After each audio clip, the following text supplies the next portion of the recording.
Saint Augustine's lecture on the Gospel of John, chapter 1, verse 1 to 5, following.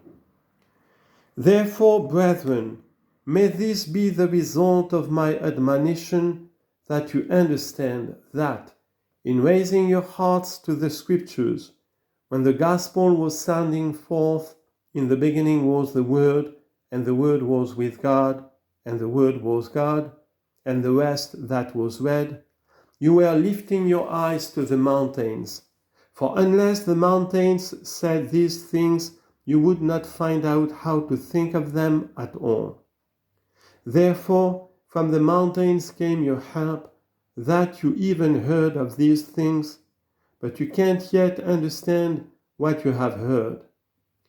Call for help from the Lord who made heaven and earth, for the mountains were enabled also, so to speak, as not of themselves to illuminate, because they themselves are also illuminated by hearing.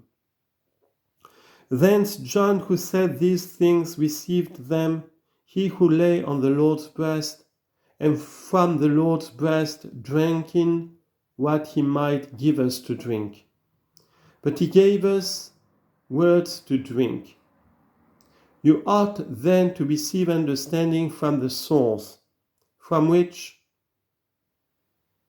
he drank who gave you to drink, so that you may lift up your eyes to the mountains from whence shall come your aid, so that from thence you may receive as it were the cup, that is the word given you to drink. And yet, since your help is from the Lord who made heaven and earth, you may fill your breast from the source from which he filled his, whence you said, my help is from the Lord who made heaven and earth. Let him then fill who can. Brethren, this is what I have said. Let each one lift up his heart in the manner that seems fitting and receive what is spoken. But perhaps you will say that I am more present to you than God. Far be such a thought from you. He is much more present to you, for I appear to your eyes. He presides over your consciences. Give me then your ears, him your hearts, that you may feel both. Behold, your eyes and those your bodily senses you lift up to us, and yet not to us, for we are not of those mountains, but to the gospel itself, to the evangelist himself, your hearts, however, to the Lord, to be filled. Moreover, let each one so lift up as to see what he lifts up and whither. Why do I mean by saying what he lifts up and whither?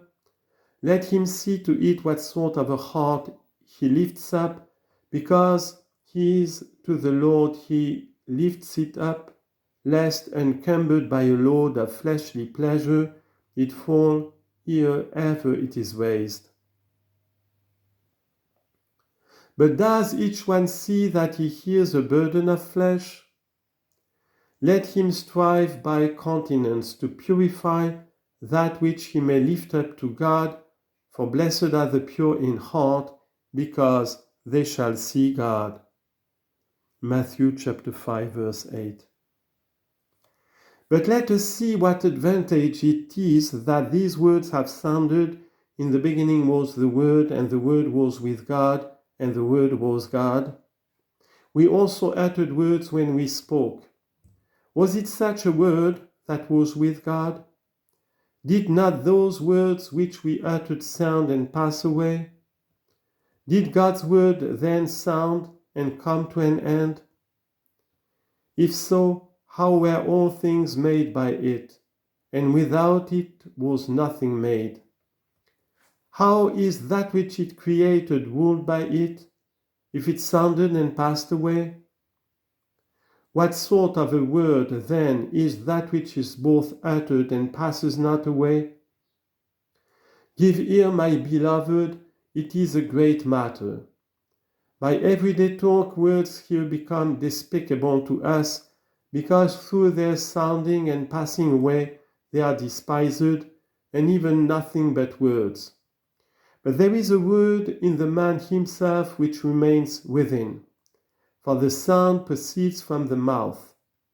There is a word which is spoken in a truly spiritual manner, that which we understand from the sound, not the sound itself.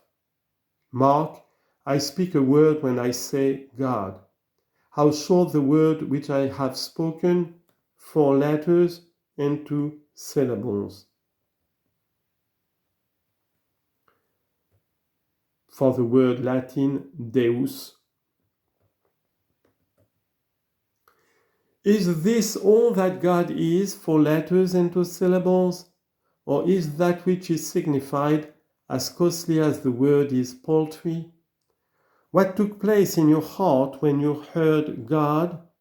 What took place in my heart when I said God?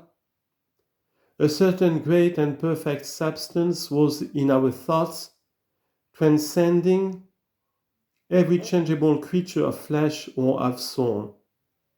And if I say to you, is God changeable or unchangeable? You will answer immediately, far be it from me either to believe or imagine that God is changeable.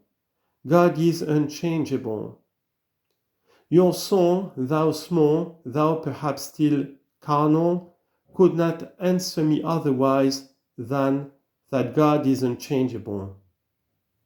But every creature is changeable. How then were you able to enter by a glance of your spirit into that which is above the creature, so as confidently to answer me, God is unchangeable? What then is that in your heart when you think of a certain substance, living, eternal, all-powerful, infinite, everywhere present, everywhere whole, nowhere shut in? When you think of these qualities, this is the word concerning God in your heart.